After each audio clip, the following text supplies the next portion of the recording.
We're nearing the end of Consumer Protection Week in Pennsylvania. Between COVID-19 and the war in Ukraine, there are plenty of scammers out there trying to take your money. Fox 43's Jackie DeTore looks at the top complaints in this week's Fox 43 Finds Out. Pennsylvanians filed 27,000 consumer complaints with the state attorney general's office in 2021. The number one overall consumer complaint we got had to do with auto sales, particularly used car sales. According to Josh Shapiro's office, 24% of those complaints, or about more than 6,000 of them, had something to do with a car.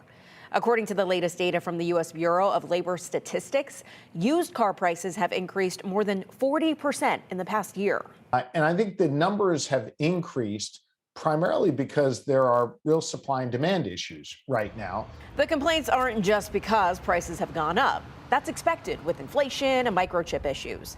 Shapiro says these complaints deal with something else. Misrepresenting their warranties, misrepresenting their value, misrepresenting the history of those cars. It led the AG's office to issue this warning to dealerships all over the state about unfair or deceptive practices.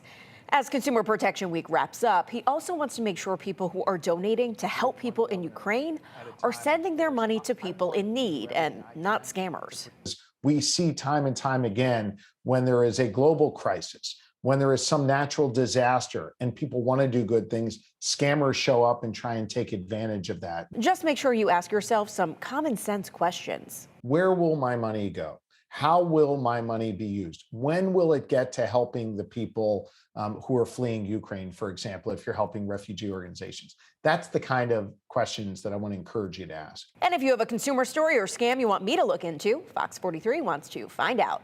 Let me know. Email Fox43 Finds Out at fox43.com or join the Fox 43 Finds Out group on Facebook.